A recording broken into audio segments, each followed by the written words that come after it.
छोड़ सतगुरु रामपाल जी परमेश्वर जी की जय हो।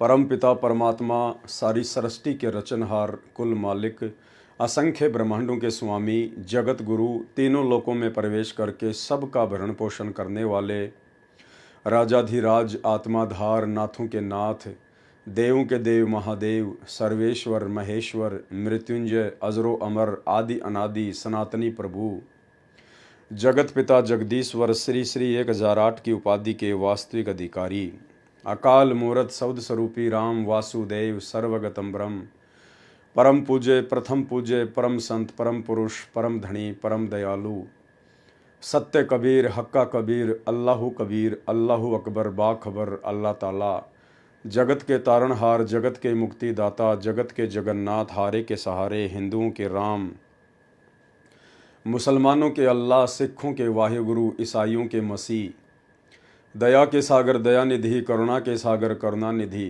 स्वयंभू परिभू संकट मोचन कष्ट हरण मंगल करण दुख भंजन अविगत कबीर निर्विकार निर्विषम परमात्मा अलय अलेख सतगुरु आदि अनादि सतगुरु असली मर्यादा पुरुषोत्तम असली राम असली कृष्ण असली घनश्याम असली मुरारी राजाओं के राजा महाराजाओं के महाराजा शहंशाहों के शहंशाह सम्राटों के सम्राट भगवानों के भगवान अल्लाहों के अल्लाह मसीहाओं के मसीह सच्चे वाहिगुरु बाबाओं के बाबा पीरों के पीर सेठों के सेठ जगत सेठ सावड़सा सेठ सर्वगुण संपन्न अनंत कोटि कलाओं के स्वामी अनंत कोटि ब्रह्मांडों के नायक योगियों में महायोगी ध्यानियों में महाध्यानी सिद्धों में परम सिद्ध ज्ञानियों में तत्व ज्ञानी ब्रह्म ज्ञानी महाज्ञानी परम ज्ञानी सर्वश्रेष्ठ ज्ञानी विज्ञानी युवा कबीर समरथ कबीर असमवात अमित ओजा सच्चे रहनुमा करीम अल्लाह सुभान अल्लाह दुनिया के अंतिम पैगंबर 8 सितंबर 1951 से गांव धनाना जिला सोनीपत हरियाणा भारतवर्ष की पवित्र भूमि पे प्रकट रियल कल की भगवान श्री नारायण साकार हरि श्री बाबा साहेब स्वयंभू संत श्रोमणी सतगुरु रामपाल जी परमेश्वर जी के चरण कमल में साध संगति से देश विदेश से जुड़े हुए हम सभी सत्सेवक भाई बहनों का अनंत कोटि दंडवत प्रणाम। सत्साही भाई और बहनों, बहुत बड़ी मेहर बहुत बड़ी दया सतगुरु रामपाल जी परमेश्वर जी की, जिनके विशेष वीआईपी आशीर्वाद से रजा से कृपा से आप और हम सभी भगत भाई बहन साध संगति से जुड़कर भक्ति मार्ग के गूढ़ रहस्यों से परिचित होते जा रहे हैं और गुरुदेव भगवान को अपना बाप मानकर अपना कबीर भगवान मानकर अपना इष्ट पूज्य देव मानकर उन्हीं के तत्व ज्ञान को आधार बनाकर उनके चरणों में अपनी आस्था को अपनी भक्ति को दृढ़ता की ओर लेकर जा रहे हैं। भाई और बहनों, ये सब कुछ इस कलयुग की बिचली पीढ़ी में सतगुरु रामपाल जी परमेश्वर जी के आशीर्वाद से साध संगति से जुड़कर ही संभव हुआ, क्योंकि ये साध संगति केवल परमात्मा कलयुग की बिचली पीढ़ी में ही रखवाते हैं, जीव को मौका देते हैं। साध संगति से जीव की उन सभी शंकाओं का निवारण होता है जो शंकाएं सतगुरुदेव भगवान के गूढ़ सांकेतिक सत्संगों को सुनकर नहीं हो पाता है। फिर साध संगति के माध्यम से परमात्मा अपनी आत्माओं को निमित्त बनाकर समारोह के माध्यम से भगत मिलन के माध्यम से या वर्तमान में जैसे परमात्मा ने विज्ञान दे दी वैज्ञानिक उपकरण दे दिए, तो जैसे हम लाइव आ रहे हैं इस प्रकार वीडियो बनाकर परमेश्वर अपने भक्तों को सद्बुद्धि देते हैं और परमेश्वर अपने उन गूढ़ सांकेतिक सत्संगों को हल्का करवाकर अपने बच्चों तक संदेशे पहुंचाते हैं। तो निसंदेह आज गुरुदेव के आशीर्वाद से साध संगति से ही हमें सतगुरु रामपाल जी भगवान की पहचान हो पाई है कि सतगुरु रामपाल जी कोई सामान्य संत या पुरुष नहीं हैं, कोई सामान्य व्यक्ति नहीं है। ये किसी माँ के गर्भ से जन्म लेकर जेल में लिपटकर आप और हमारी तरह 2 कोटि के जीवों के माफिक माँ के गर्भ से बाहर नहीं आए हैं। ये स्वयंभू हैं, ये सर्व सृष्टि को उत्पन्न करने वाला परमेश्वर है। और इन्हें मानुष समझने की गलती यदि इनसे उपदेश लेने के बाद कोई करेगा तो वो व्यक्ति युगों युगों तक कुत्ते की योनि प्राप्त करेगा। कबीर गुरु को मानुष जो गिने कर चरणा अमृत को पान, ते नर नरक में जाएंगे, जन्म जन्म बने समान। वो कुत्ता बनेगा युगों युगों तक। और भाई और बहनों, कुत्ता बनने वाली प्रोसीजर से बाहर वर्तमान में सिर्फ सतगुरु रामपाल जी की मुट्ठी भर सतसेवक ही बाहर निकल पाए हैं। अन्यथा सतलोक आश्रमों से जुड़ी हुई 90% संगत, स्वयंभू सतगुरु रामपाल जी परमेश्वर जी का कलयुगी परिवार, आश्रम मैनेजमेंट, ये सभी लोग वर्तमान में भगत होकर भी, सारनाम तक लेकर भी, 20-20 वर्षों से साधना करके भी कुत्ते बनने वाली प्रोसीजर में ही आगे बढ़ रहे हैं। क्योंकि अभी तक इन लोगों के दिलो दिमाग से सतगुरु रामपाल जी परमेश्वर जी की मानुष वाली छवि बाहर नहीं निकल पाई है। ये संत जी को कबीर परमात्मा नहीं मानते हैं, पूर्ण ब्रह्म परमेश्वर नहीं मानते हैं। ये केवल संत रामपाल जी को कबीर जी का अवतार मानते हैं, उनकी भेजी गई कोई आत्मा मानते हैं, उनका दास मानते हैं, उनका संदेश वाहक मानते हैं। और इसीलिए गरीबदास जी कहते हैं कि गुरु मानुष कर जानते वो नर कहिए अंध, और दुखी संसार में फिर आगे काल के फंद। और इस बात का प्रमाण है कि ये लोग अपने गुरु जी को कबीर जी नहीं मानते हैं। सबसे बड़ा प्रमाण है कि जून के महीने में इन लोगों के द्वारा जितने भी श्रद्धालु सतलोक आश्रमों से जुड़े हुए हैं, इनके द्वारा प्रतिवर्ष जून के महीने में एक दाढ़ी मूंछ वाली कबीर जी की समझे जाने वाली काल्पनिक फोटो का कबीर प्रकट दिवस मनाना। अगर इन्हें लगता है कि वर्तमान में वो कबीर सतगुरु रामपाल जी भगवान ही है, तो वर्तमान में जिंदा कबीर के धरती पर प्रकट रहते सहते उनसे उपदेश लेने के बाद फिर भला एक कागज की मुर्दा फोटो को कबीर मानकर, उस दाढ़ी मूंछ वाली फोटो को कबीर परमात्मा मानकर, फिर क्यों जून के महीने में उसका प्रकट दिवस मनाते हो? यदि आपने अपने गुरु को ही कबीर मान लिया तो फिर क्यों उस मुर्दा बेजुबान ना बोलने चलने वाली कागज की कबीर जी की समझे जाने वाली काल्पनिक फोटो को लॉकेट में डालकर अपने सीने से लगाए फिरते हो? क्यों अपने घर पर दरबार साहिब में उस कागज की कबीर जी की समझे जाने वाली नकली फोटो को सजा के रखते हो? इसका मतलब आप लोगों ने अभी तक उस फोटो का पीछा नहीं छोड़ा है। आपकी आस्था उस नकली फोटो में अभी है, और जब तक आपकी आस्था उस कागज के टुकड़े में रहेगी, तब तक आप अपने गुरुजी को सौपन में भी कबीर परमेश्वर नहीं मान पाएंगे। और जब तक आप अपने गुरु को ही कबीर परमेश्वर नहीं मानेंगे, तब तक भक्ति करते करते भी आप जी कुत्ता बनने वाली ही प्रोसीजर में हैं। तो भाई और बहनों, बहुत बड़ी दया, बहुत बड़ी मेहर गुरुदेव भगवान की, जिन्होंने हमारी इस प्रकार की तमाम झूठी भ्रमणाओं को तोड़ दिया है साध संगति के माध्यम से। और हम जितने भी सत्सेवक भाई बहन हैं, हम अपने गुरुदेव सतगुरु रामपाल जी परमेश्वर जी के अलावा अपने घरों में, अपने दरबार साहिब में अन्य किसी की भी फोटो नहीं रखते हैं। हम केवल जयकारा भी अपने गुरुदेव भगवान का ही लगाते हैं, और इसके अलावा कबीर जी का लगाते हैं, क्योंकि स्वयं हमारे गुरुजी ही कबीर जी हैं, और वेदों में हमारे गुरुजी संत रामपाल जी का नाम कबीर जी हैं।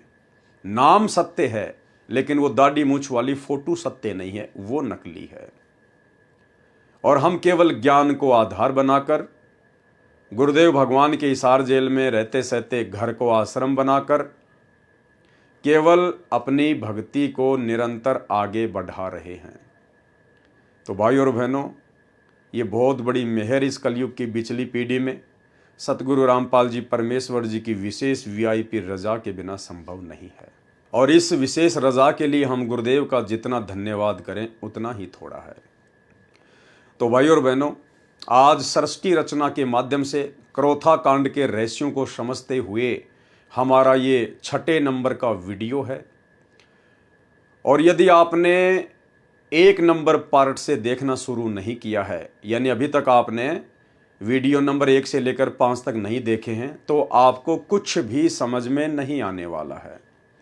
आप ये वीडियो देखकर अपना समय ही बर्बाद करेंगे। इसलिए आपसे प्रार्थना है, यदि आप समझना चाहते हैं वास्तव में पूरे षड्यंत्र को, पूरे घटनाक्रम को, क्रोथा कांड को, बरवाला कांड को, तो आप जी ने 1 नंबर पार्ट से वीडियो देखना शुरू करना चाहिए। कल जो हमारा 5वें नंबर का पार्ट था, 5वें नंबर का वीडियो था, यदि आपने उस वीडियो को नहीं देखा है तो अब आगे का वीडियो आपको बिल्कुल भी समझ में नहीं आने वाला है, क्योंकि कल का वीडियो हमारा स्वतंत्र कर्मों को लेकर था कि स्वतंत्र कर्म क्या होते हैं और स्वतंत्र कर्म के चलते जीव भक्ति मार्ग में स्वयं के लिए भी बाधा उत्पन्न कर देता है और अपने गुरुदेव भगवान के भक्ति मार्ग में भी बाधक बन के खड़ा हो जाता है।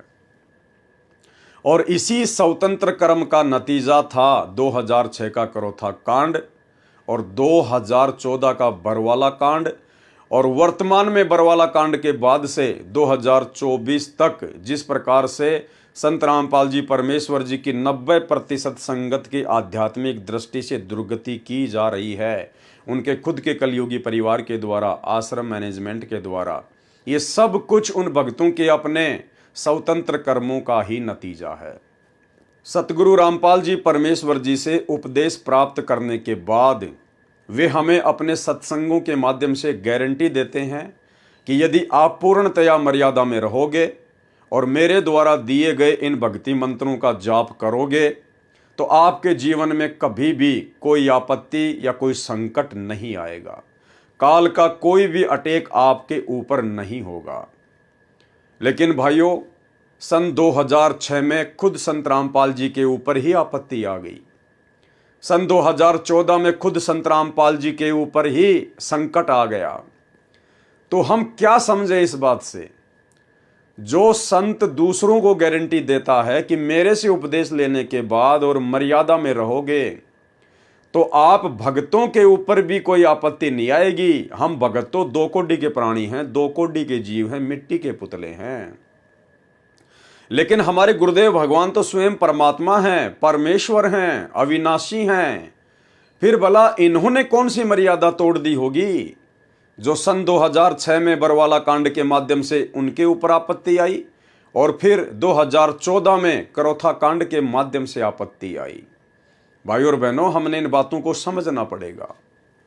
परमेश्वर जब इस काल के लोक में हम आत्माओं को निकालने के लिए आते हैं तो परमेश्वर का काल के साथ कुछ एग्रीमेंट होता है, और उसी एग्रीमेंट के तहत काल ने परमेश्वर से वचन लिया था कि परमेश्वर आप नीचे जाना, आप जीवों को केवल अपना ज्ञान समझाना, अपने भक्ति विधान के बारे में बताना, समझाना। यदि आपकी बात मान के आपको फॉलो करे, मर्यादा में रहे, केवल उसी आत्मा को आप सतलोक लेकर जाना, अन्य के साथ में जबरदस्ती ना करना। आप किसी भी आत्मा को जबरदस्ती दबाव देकर यहां से ना लेकर जाना। तो परमेश्वर ने कहा कि तथास्तु, ऐसा ही होगा। अब भाई और बहनों, वो क्या गलती थी और किसकी गलती थी जिसके चलते 2006 में करोथा कांड हुआ और 2014 में बरवाला कांड हुआ। 2006 में गुरुदेव को 21 महीने रोहतक की हिसार जेल में बैठना पड़ा और वर्तमान में पिछले 10 वर्षों से हिसार की जेल में बैठे हैं। क्या परमात्मा ने भी कोई मर्यादा तोड़ी है जिस कारण से उनके ऊपर आपत्ति आई है? भाई और बहनों, सृष्टि रचना के माध्यम से हमें ये सारी बातें समझ में आएंगी। उसी के ऊपर लगातार ये वीडियो बनाए जा रहे हैं। परमेश्वर का काल के साथ एग्रीमेंट था और परमेश्वर ने फिर आकर नीचे हमें सारी बातें बताई और परमात्मा ने हमें सावधान करते हुए कहा कि बच्चों, इस काल ने तुम्हें जो मनुष्य जीवन दिया है, जो मनुष्य जन्म दिया है, इसने तुम्हारे संचित कर्मों से 75% पाप और पुण्य निकालकर तुम्हारा ये जीवन निर्धारित किया है। उसके बाद इसने 25% स्वतंत्र कर्म के माध्यम से तुम्हारे को छूट दे दी है। स्वतंत्र कर्मों का सदुपयोग करके तुम अपने कर्म बना सकते हो और 25% उन्हीं स्वतंत्र कर्मों का दुरुपयोग करके तुम अपने जीवन में बाधा भी खड़ी कर सकते हो। और भाई और बहनों, उन्हीं स्वतंत्र कर्मों का दुरुपयोग सतगुरु रामपाल जी परमेश्वर जी के साथ में रहने वाले विशेष सेवादारों ने सन 2006 में किया। और परमात्मा का काल के साथ एग्रीमेंट है कि जब तक हंसा मेरी आना और काल लगे ना तेरा बाणा, कि हे काल, हे ज्योति निरंजन, जब तक मेरे से उपदेश प्राप्त भगत मेरी आन कान में रहेगा, मेरी तमाम मर्यादाओं में रहेगा, तब तक तेरा किसी भी प्रकार का कोई अटैक उनके ऊपर नहीं हो सकता। और अगर मर्यादा ही तोड़ देगा फिर तो कहना ही क्या। तो भाइयों और बहनों, उन सभी आत्माओं ने मर्यादा तोड़ी हुई थी, क्योंकि वो गुरु को परमात्मा नहीं मान पाई थी, गुरुदेव के तत्व ज्ञान को आधार बनाकर भक्ति नहीं कर रही थी, और उन्होंने बात बात पर गुरुदेव को सलाह देना शुरू कर दिया था। और भक्ति मार्ग में अपने गुरुदेव को सलाह देना स्वतंत्र कर्मों का दुरुपयोग है, अपने जीवन का सत्यानाश करना है, जिसके चलते करोथा आश्रम का निर्माण हुआ। और फिर उसी करोथा आश्रम के निर्माण के बाद लगातार सतगुरु रामपाल जी परमेश्वर और उनके भक्तों के ऊपर आपत्तियां आनी शुरू हो गई, क्योंकि वो करोथा आश्रम सतगुरुदेव भगवान को सलाह देकर बनवाया गया था, ना कि सतगुरु रामपाल जी भगवान ने अपनी मर्जी से बनाया था। तो भाइयों और बहनों, इसके अलावा और क्या क्या गलतियां थी, जो गलतियां आज से पहले हमारे खुद के भगत भाई बहनों ने की, जिन गलतियों के कारण वो भी दुखी हुए, परमात्मा से दूर हुए, और सतगुरु रामपाल जी परमेश्वर जी को भी काल के साथ किए गए एग्रीमेंट के अनुसार परेशान होने के लिए बाध्य किया गया। हमने उन्हीं तमाम गलतियों से शिक्षा लेनी है। इतिहास इसीलिए पढ़ाया जाता है, और पढ़ाया जाता है कि इतिहास से शिक्षा लेकर हम अपने भविष्य में कोई गलती ना कर बैठें। करोथा कांड हो चुका है, उसका फैसला भी आ चुका है, सब कुछ क्लियर है, लेकिन हमने इस पूरे घटनाक्रम को अच्छे से देखकर, सोचकर, समझकर शिक्षा लेनी है कि हम निकट भविष्य में इस भक्ति मार्ग में उन भगत भाई बहनों की तरह आगे कोई गलती ना कर बैठें, जिसके चलते हमारे भी जीवन का सत्यानाश हो और हमारे गुरुदेव भगवान की भी दुनिया में बदनामी हो। तो अब हम चलते हैं करोथा कांड का रहस्य नामक पुस्तक के पेज नंबर 43 के ऊपर, और इस पुस्तक के ऊपर आज हमारा ये लास्ट वीडियो है। उसके बाद अगला वीडियो कल रात्रि 9 बजे बरवाला कांड के ऊपर होगा। ठीक इसी प्रकार हम लोग बरवाला कांड को भी समझने का पूरा प्रयास करेंगे, तथ्यों के साथ, प्रमाणों के साथ में। मिथ्या आरोप, यानी जब करोथा कांड हो गया था, गुरुदेव भगवान रोहतक की जेल में चले गए थे, उसके बाद में प्रिंट मीडिया और इलेक्ट्रॉनिक मीडिया के माध्यम से तमाम प्रकार की खबरें निकाली गई, कुछ झूठी तो कुछ सच्ची। क्या थी? मिथ्या आरोप लगाया गया पुस्तक के लेखक के अनुसार सतलोक आश्रम के ऊपर। आश्रम में लिफ्ट थी, सुरंग थी, वह सुरंग में कैमरे लगे हुए थे, प्रवचन स्टेज व एसी गाड़ियां मिली।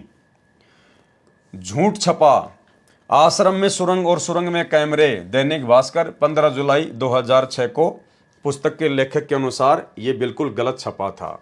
सच क्या छपा था? सुरंग नहीं, सबवे, यानी आश्रम में जिसे सुरंग का नाम दिया जा रहा था वो सुरंग नहीं, बल्कि वो एक अंडरपास था, वो एक सबवे था जो आश्रम के नीचे बनाया गया था, एक रास्ता। सुरंग नहीं, सबवे, जो एक कमरे को दूसरे कमरे से जोड़ने का माध्यम मात्र है। सुरंग के नीचे 10 तो क्या, एक भी कमरा नहीं है। पंजाब केसरी 19 जुलाई 2006 को प्रकाशित हुआ। प्रमाण है, न भूमिगत कमरे न आपत्तिजनक सामग्री, हरिभूमि 19 जुलाई 2006। टिप्पणी, सतलोक आश्रम करोथा लगभग 4-5 एकड़ में बना हुआ है, जहां पर हजारों श्रद्धालुओं के सत्संग सुनने की व्यवस्था है, जो सत्संग के दौरान श्रद्धालुओं से खचाखच भरा रहता है, इसके लिए कि आश्रम में ज्यादा श्रद्धालु बैठ सकें। एक नई दूसरी स्टेज बनाई गई जो महाराज जी के विश्रामालय से काफी दूर थी, और भीड़ में स्टेज तक जाने का कोई और जरिया न देखते हुए आश्रम में बंदी छोड़ भक्ति मुक्ति ट्रस्ट ने, यानी आश्रम के सेवादारों ने, आश्रम के भक्तों ने जमीन के नीचे से एक गलियारा सबवे बनाया, ताकि श्रद्धालुओं की भीड़ को भी परेशानी न हो, और सतगुरु रामपाल जी महाराज को भी यह गलियारा सतगुरुदेव के विश्राम करने वाले स्थान से सीधा प्रवचन के स्टेज तक जाता है, और वहां से भक्तों ने अपने गुरुदेव जी को ज्यादा कष्ट न हो ये समझते हुए लिफ्ट वाला आसन लगा दिया। भाइयों और बहनों, कल आपने स्वतंत्र कर्मों को लेकर वीडियो पढ़ा था। ये 2 गलतियां करोथा आश्रम मैनेजमेंट ने, बड़े बड़े भक्तों ने, उन्हीं स्वतंत्र कर्मों का ज्ञान को आधार ना बनाकर दुरुपयोग किया और उन भक्तों के द्वारा इस प्रकार से स्वतंत्र कर्मों का दुरुपयोग करने के चलते करोथा कांड के बाद में यही सब बातें मीडिया के माध्यम से गुरुदेव भगवान की और सतलोक आश्रम करोथा की बदनामी का कारण बना। क्या लिखा जा रहा है भगत विजय दास के द्वारा, जिसने पुस्तक लिखी है कि आश्रम में बंदी छोड़ भक्ति मुक्ति ट्रस्ट ने, अब बंदी छोड़ भक्ति मुक्ति ट्रस्ट तो एक डॉक्यूमेंट्स है, एक नाम है। वो बंदी छोड़ भक्ति मुक्ति ट्रस्ट जो 4 अक्षर हैं वो थोड़े ना सव्य बनाएंगे, वो तो कागज के टुकड़े हैं। तो बंदी छोड़ भक्ति मुक्ति ट्रस्ट ने, इसका मतलब है कि आश्रम के मैनेजमेंट ने, आश्रम में रहने वाले विशेष भक्तों ने, सेवादारों ने, जो गुरुदेव के साथ में रहते थे, उन लोगों ने अपनी मनमानी करते हुए अपनी सोच आधार से आश्रम में बंदी छोड़ भक्ति मुक्ति ट्रस्ट ने जमीन के नीचे से, करोथा आश्रम के नीचे से एक गलियारा सबवे बनाया ताकि श्रद्धालुओं की भीड़ को भी परेशानी न हो। और सतगुरु रामपाल जी महाराज जी भी ये गलियारा सतगुरुदेव के आराम करने वाले स्थान से सीधा प्रवचन के स्टेज तक जाता है। इन्होंने जमीन के नीचे एक सबवे बनाया, एक सुरंग टाइप एक गलियारा बनाया जो नीचे ही नीचे एक कमरे से दूसरे कमरे को जोड़ता है। और वो इन्होंने इसलिए बनाया, ये सोचकर बनाया कि जब गुरुजी अपने आराम करने वाले स्थान से भक्तों के लिए सत्संग करने के लिए स्टेज पर आएंगे तो गुरुजी को भक्तों के बीच से होके आना पड़ेगा। यानी जैसे माइया और भगत अलग अलग बैठते हैं आश्रम में, तो बीच में कम से कम 10 से 12 फुट की गैलरी होती है आने जाने के लिए। तो सतलोक आश्रम करोथा मैनेजमेंट ने यह सोचकर कि गुरुजी को भक्तों के बीच से ना आना पड़े, गुरुजी सीधे अंडरग्राउंड तरीके से अपने कमरे से और स्टेज तक आ जाएं। और फिर इन्होंने और क्या गलती कर दी, जमीन के नीचे से स्टेज तक आने के लिए इन्होंने एक लिफ्ट बना दी कि गुरुजी नीचे से लिफ्ट में बैठकर सीधे अपने प्रवचन वाले स्टेज पर आ जाएं। भाई और बहनों, इसकी कोई आवश्यकता नहीं थी, कोई आवश्यकता नहीं थी इसकी। यह स्वतंत्र कर्म था, स्वतंत्र कर्म, जिसकी छूट हमें काल भगवान ने दी है कि बेटा स्वतंत्र कर्म का सदुपयोग करेगा तो भक्ति बनेगी, दुरुपयोग करेगा तो भक्ति बिगड़ेगी। अरे ये तो बहुत अच्छी बात थी भाई। 4 या 5 एकड़ में पूरा आश्रम फैला हुआ है और मुश्किल से जहां पर गुरुजी आराम करते हैं वहां से जब गुरुजी सत्संग करने के लिए स्टेज पर आते हैं तो मुश्किल से 70 से 80 या 90 मीटर की दूरी गुरुदेव को चलकर तय करनी होती है। कितनी दूरी तय करनी होती है? लास्ट 100 मीटर की दूरी मान लीजिए आप। जहां पर गुरुदेव के आश्रम करने की जगह है वहां से लेकर प्रवचन करने की जगह मुश्किल से 100 मीटर की। और यदि वो जमीन के नीचे गलियारा नहीं बनाया जाता, सुरंग नहीं बनाई जाती, तो गुरुदेव क्या करते? गुरुदेव सत्संग में पांडाल के बीच से होकर आते, अपने भक्तों के बीच से होकर आते। अरे ये तो बहुत अच्छी बात थी, ये तो बहुत अच्छी बात थी। भाई बहनों को अपने गुरुदेव भगवान के दर्शन करने को मिलते, परमात्मा के दर्शन होते आते समय भी और जाते समय भी, भक्तों के भाव बनते, कोई दंडवत करता, कोई हाथ जोड़ के खड़ा होता। ये तो बहुत अच्छी बात थी भाई। गुरुदेव को इतना छुपाया क्यों जा रहा है? वो परमात्मा तो अपनी आत्माओं के लिए आता है, उनसे प्यार करने के लिए आता है, उनकी देख रेख के लिए आता है। और हम भी तो आश्रम में इसीलिए जाते हैं कि गुरुदेव के हमें दर्शन हो सकें, अन्यथा सत्संग तो सबके घर में है। आश्रम में केवल उनके दर्शनों के लिए जाते थे भगत, उनके मुख कमल से सत्संग सुनने के लिए जाया करते थे। तो ये इन लोगों का मनमाना आचरण था स्वतंत्र कर्मों के तहत। अन्यथा 100 मीटर की दूरी कोई ज्यादा नहीं होती है। अरे परमात्मा तो गांव गांव जाकर सत्संग किया करते थे भाई। वहां पर तुमने कौन सा जमीन के नीचे सुरंग बना रखी थी कि हमारे गुरुजी को कोई देख ना ले, गुरुजी को कोई बाधा ना हो जाए? ये केवल इन भक्तों की अपनी सोच थी। जबकि सतगुरु रामपाल जी भगवान तो करोथा आश्रम बनने से पहले बसों में बैठकर उनको बैठने के लिए सीट भी नहीं मिलती थी। एक समय सन 1994 के आसपास में सतगुरु रामपाल जी भगवान राजस्थान के माउंट आबू में सत्संग करके वापस आ रहे थे। उस समय उनके पास में अपना कोई भी साधन नहीं था। वो रोडवेज बस में आ रहे थे और माउंट आबू से ही ब्रह्म कुमारी पंथ से एक जगदीश नाम का व्यक्ति सत्संग सुनकर वापस आ रहा था। उसी बस में बैठा हुआ था। उसने देखा कि सतगुरु रामपाल जी बस का ऊपर का जो सरिया है, जो रेलिंग है, उसको पकड़कर खड़े हुए थे। बस खचाखच भरी हुई थी। परमात्मा ने उस भगत से बातचीत करनी चाहिए। उस भगत ने कहा कि मैं तो माउंट आबू से आ रहा हूं, ब्रह्म कुमारी पंथ से। गुरुदेव भगवान ने कहा कि बेटा उस पंथ में कुछ भी नहीं है, वो काल का पंथ है। अगर वास्तव में तेरे को सत्य ज्ञान चाहिए, मुक्ति चाहिए, तो मैं करोथा आश्रम में रहता हूं, वहां पर आ जाना।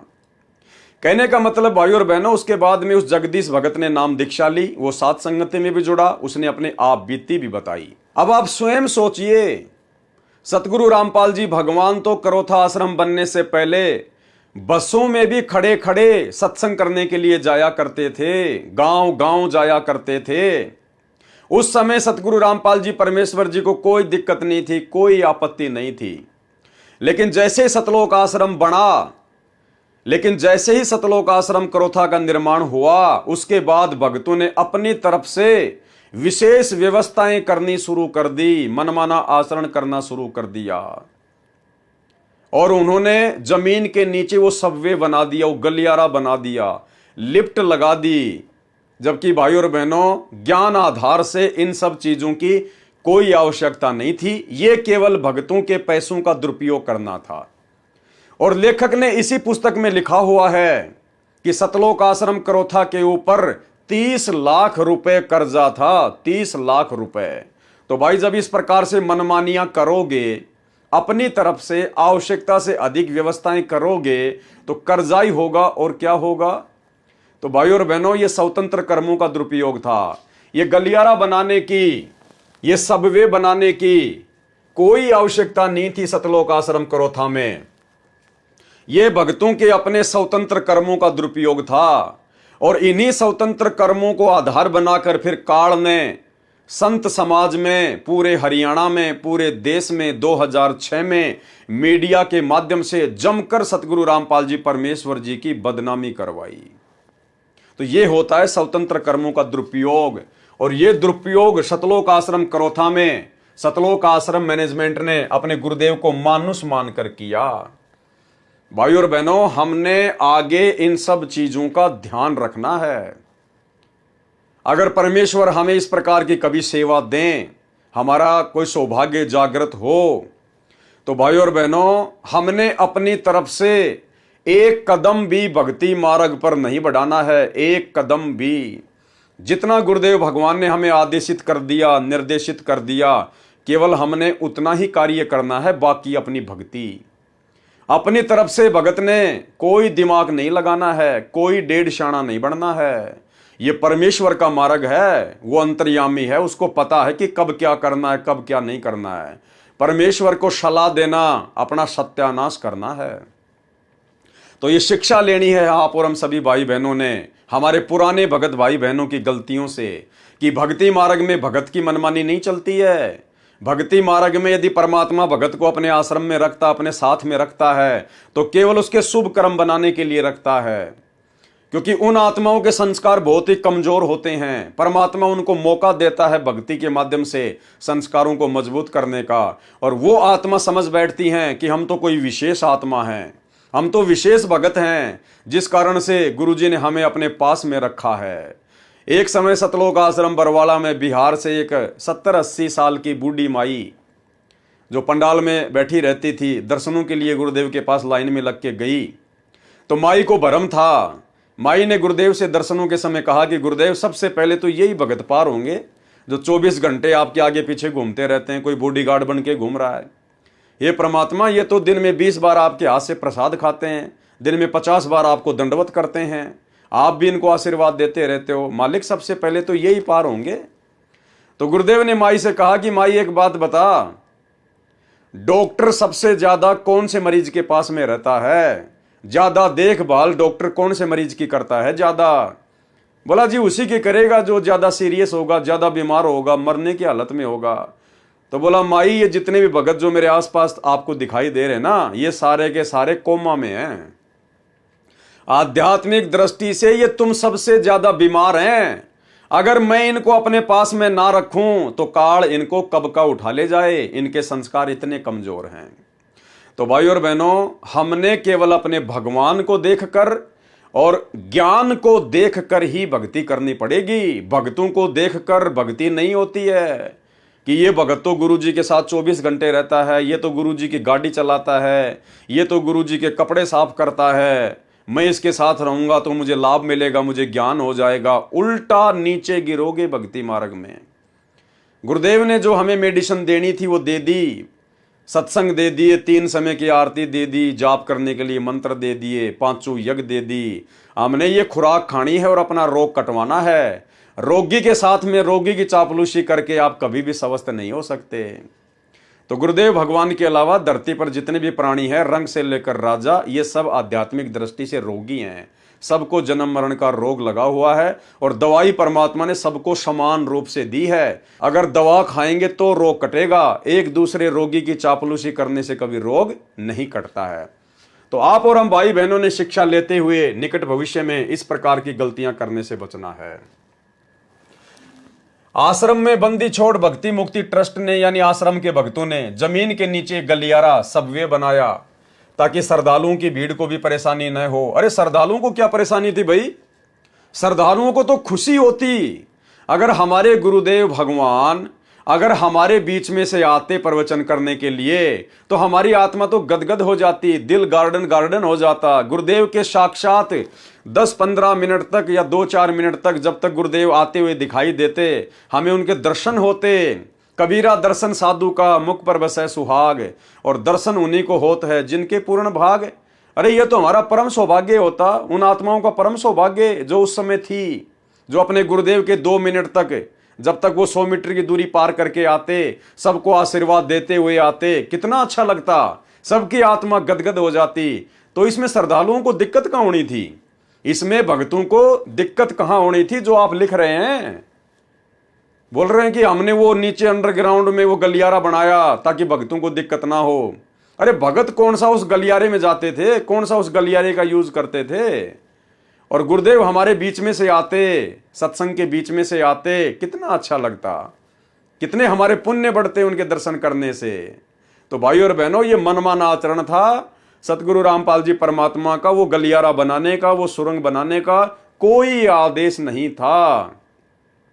इस परमेश्वर को चलने फिरने में कोई दिक्कत नहीं है। दुनिया बूढ़ी हो सकती है, दुनिया रोगी हो सकती है, दुनिया के हाड़ घोड़े ढीले हो सकते हैं, इस परमेश्वर के नहीं। परमेश्वर ने गोरखनाथ जी से कहा था, जब गोरखनाथ ने परमात्मा की उम्र पूछी तो परमेश्वर जी ने कहा था कि ना मैं बूढ़ा, ना मैं बालक, ना मैं भाट भिखारी, कहे कबीर सुनो रे गोरख, ये है उम्र हमारी, कि मैं तो युवा कबीर हूं, युवा कबीर, समर्थ कबीर, ना मैं बच्चा हूं, ना बूढ़ा हूं, ना भाट हूं, ना भिखारी हूं। तो भाई और बहनों, सतलोक आश्रम करोथा में जमीन के नीचे वो सुरंग बनाना, वो गलियारा बनाना, सबवे बनाना और सुरंग वगैरह बनाना, ये सब कुछ अपनी तरफ से मनमानियां थी, स्वतंत्र कर्मों का दुरुपयोग था, जो आगे चलकर सतगुरु रामपाल जी भगवान की बदनामी का कारण बना। आश्रम में बंदी छोड़ भक्ति मुक्ति ट्रस्ट ने जमीन के नीचे एक गलियारा सबवे बनाया ताकि श्रद्धालुओं की भीड़ को भी परेशानी न हो, और सतगुरु रामपाल जी महाराज को भी ये गलियारा सतगुरुदेव जी के आराम करने वाले स्थान से प्रवचन करने के स्टेज तक जाता है, और वहां से भक्तों ने अपने गुरुदेव जी को ज्यादा कष्ट न हो ये समझते हुए लिफ्ट वाला आसन लगा दिया। मतलब गुरुदेव भगवान को नीचे अंडरग्राउंड से ऊपर स्टेज तक आने में ये कह रहे हैं कि कोई कष्ट ना हो, कोई संकट ना हो, कोई दुविधा ना हो। अरे अगर भाई साहब आप लोग अगर इतने ही गुरुदेव के प्रति चिंतित हो, तो गुरुदेव उसके बाद 21 महीने रोहतक की जेल में बैठे, आपने कौन सी सुविधा उनको आपने उपलब्ध करवा दी? तुम्हारी मनमानियों के कारण गुरुदेव भगवान को दुखी होना पड़ा 21 महीने रोहतक जेल में। तुमने क्या सुविधा दी उनको? आज पिछले 10 साल से परमात्मा 10-12 की एक कोठड़ी में रोहतक जेल में बैठे हुए हैं, तुम लोगों ने क्या सुविधा दी उनको? तो भाई और बहनों, ये सारा का सारा मनमाना आचरण था जो आगे चलकर संत की बदनामी का कारण बना। और साथ में पौड़ी भी बनवा दी। अब बताओ, लिफ्ट भी बनवा दी और पौड़ी भी बनवा दी। भैया कोई बिल्डिंग बना रहे थे क्या? कोई अपार्टमेंट बना रहे थे क्या? जब आपने पौड़ियां बनवा दी, जब आपने सीढ़ियां बना दी, तो फिर सुरंग बनाने की जरूरत क्या थी? मुश्किल से 20 से 25 सीढ़ियां चढ़ के ऊपर आना होता था। अरे वो 20 से 25 सीढ़ियां ऊपर चढ़ के तो सतगुरु रामपाल जी भगवान 2010 से 2014 तक बरवाला आश्रम में भी तो आ रहे थे।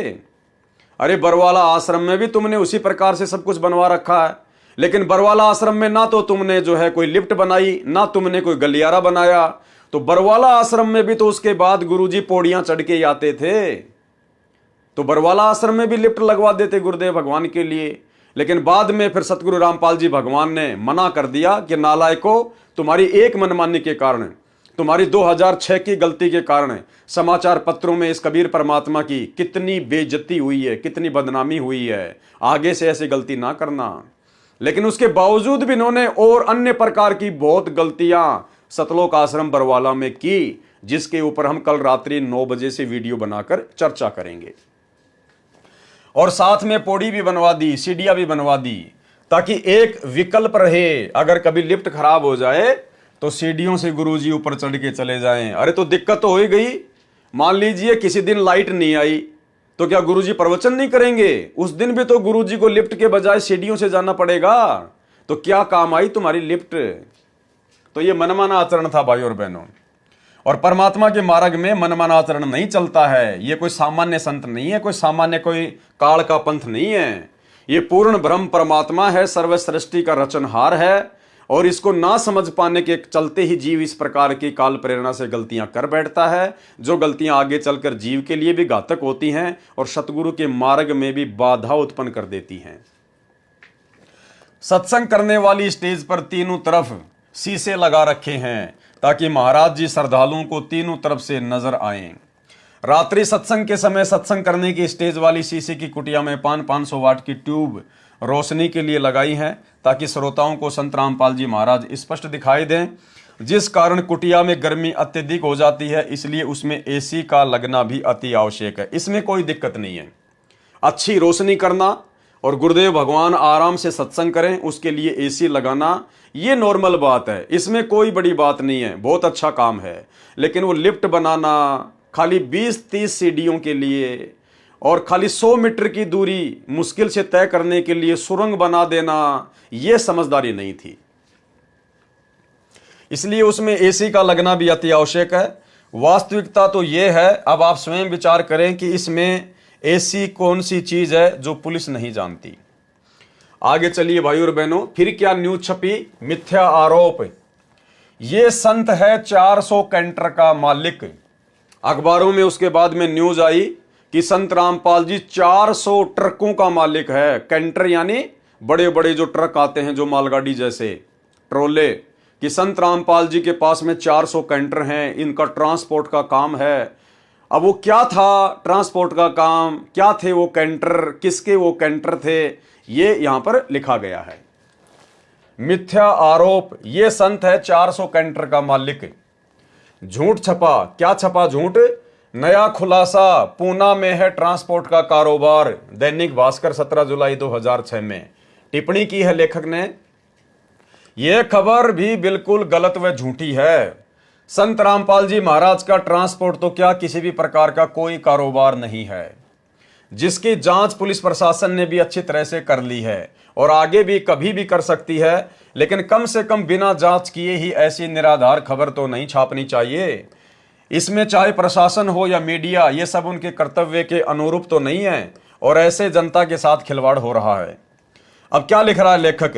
पूना में, यानी महाराष्ट्र शहर के पूना में सतगुरु रामपाल जी महाराज का एक शिष्य है, जिसका ट्रांसपोर्ट का कारोबार है। अब यदि शिष्य की ट्रांसपोर्ट को ही संत जी की ट्रांसपोर्ट बोलते हैं, फिर तो ऐसे भगत भी हैं जिनकी एक छोटी सी दुकान ही थी और उस दुकान को ही शरारती तत्वों ने 11-12 जुलाई 2006 को आग लगाकर जला दी। अच्छा हुआ कि यह खबर नहीं आई कि जो दुकान जली है, हो सकता है उसमें संत रामपाल जी का हिस्सा हो। भाई और बहनों, असल में मामला क्या है, जब सतगुरु रामपाल जी भगवान महाराष्ट्र के पूना में सत्संग करने गए थे, तो वहाँ किसी भगत को उनका ज्ञान समझ में आ गया। भगत ने नाम उपदेश ले लिया, पूरे परिवार में केवल अकेले ने। घर वालों ने काफी विरोध किया लेकिन उसने एक नहीं सुनी। उस भगत का एक ट्रक था, एक गाड़ी चलती थी ट्रांसपोर्ट में, और जैसे ही नाम लिया कुछ दिनों बाद में उसकी गाड़ी का एक्सीडेंट हो गया। गाड़ी का इंश्योरेंस भी नहीं था, वो काफ़ी मुसीबतों में आ गया। घर वालों ने कहा कि रे भाई तूने क्या नाम दीक्षा ले ली, तेरा तो सारा कारोबार ही बंद हो गया। लेकिन उस भगत ने बिल्कुल भी परवाह नहीं की। घर वालों को कह दिया मैं ये नाम नहीं छोड़ सकता, भले मेरा सब कुछ बर्बाद क्यों ना हो जाए। ये कारोबार तो मेरा फिर से सेट हो जाएगा, लेकिन जो चीज़ मुझे मिल चुकी है वो मुझे जीवन में दोबारा प्राप्त नहीं होगी। भगत का नाम था रविंद्र ढाका।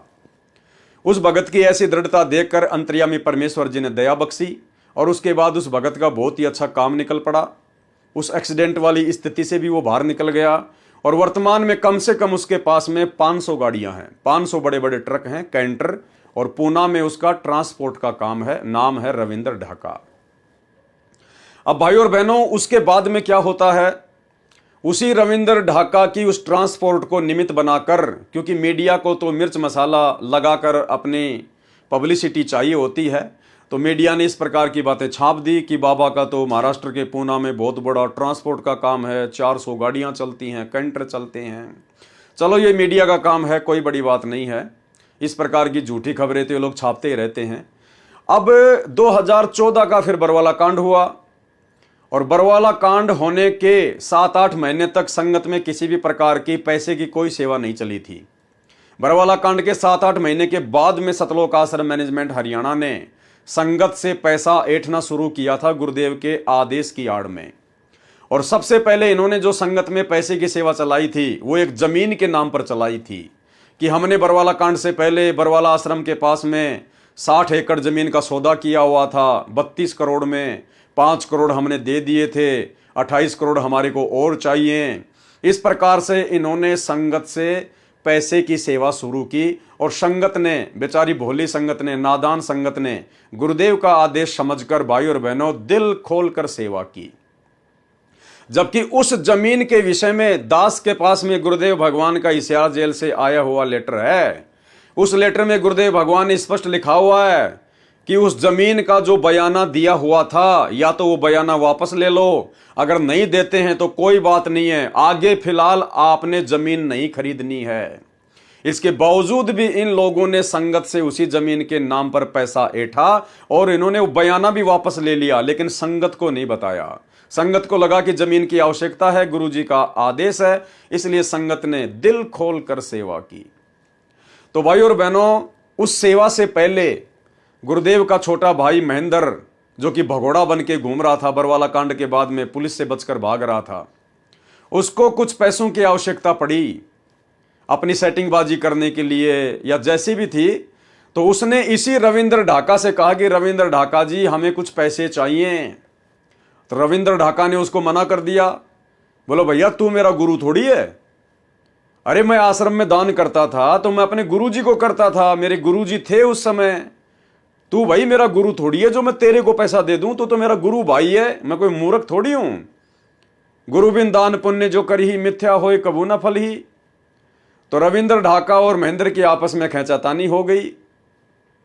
अब चूंकि महेंद्र सतगुरु रामपाल जी परमेश्वर जी के कलयुगी परिवार का हिस्सा है, उसके ऊपर संगत ज्यादा विश्वास करेगी नादानी में। तो सतगुरुदेव के छोटे कलयुगी भाई महेंद्र ने हिसार जेल का नाम बताकर और एक झूठा लेटर उस रविंद्र ढाका के नाम पर निकाल दिया कि भाई हिसार जेल से गुरुजी ने तेरे नाम का लेटर लिख के भेजा है, और ये लेटर पढ़ ले, इस लेटर में क्या लिखा हुआ है। भाई और बहनों, वो लेटर दास अब आपको पढ़ाएगा। 2015 का वो लेटर है, और दास के पास में 2014 बरवाला कांड के बाद से सारे एविडेंस है, सारे सबूत हैं, जो जो गलतियां इन्होंने की नादानी में, वो लेटर दास आपको दिखाएगा।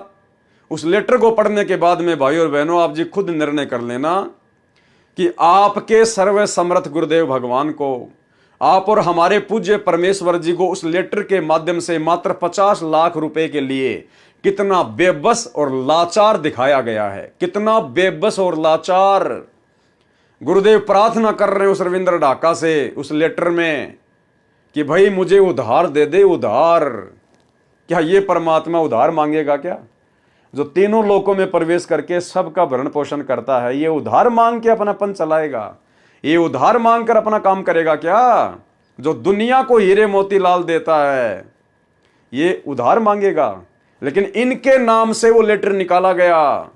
तो सोचिए गुरुजी का परिवार गुरुजी को क्या मानता है? मानुष से ज्यादा नहीं मानता। देखिए वो लेटर, ये है भाई और बहनों वो लेटर। अब काफी बार इसको इधर उधर करते समय थोड़ा सा ये धुंधला सा हो गया है, लेकिन फिर भी आपको दिखाई दे रहा होगा। सर्व भक्तों से निवेदन, पता चला है कि सेवादार आपस में मिलकर नहीं चल रहे। यानी महेंद्र ने अपनी सूझबूझ से बाहर की परिस्थितियों को देखकर लिखा गुरुदेव के नाम की तरफ से कि भाई गुरुजी कह रहे हैं कि मुझे पता चला है कि सेवादार आपस में मिलकर सेवा नहीं कर रहे, क्योंकि बरवाला कांड के बाद में भाई और बहनों राग द्वेष ईर्ष्या ज्यों की त्यों थी इनके अंदर, जैसा बरवाला आश्रम में थी। पता चला है कि सेवादार आपस में मिलकर नहीं चल रहे हैं। आप मिलकर सेवा करो। आपको पता है कि हम किस भयंकर दौर में हैं। समुद्र में नौका है, आप उसमें लड़ रहे हो, इसलिए आप स्वयं ही डूबोगे। शांति से रहो, मेरी आत्मा मत दुखाओ। ये दास तो आप पर बहुत उम्मीद लगाए बैठा है। मेरी आशाओं और 21 वर्ष की मेहनत पर पानी न फेरो। विजय निकट है, विश्व भर का मानव आपका सदा ऋणी रहेगा। यानी इस प्रकार की बातें उस महेंद्र के द्वारा लिखना गुरुदेव की आड़ में रविंद्र ढाका से 50 लाख रुपए ऐंठना था।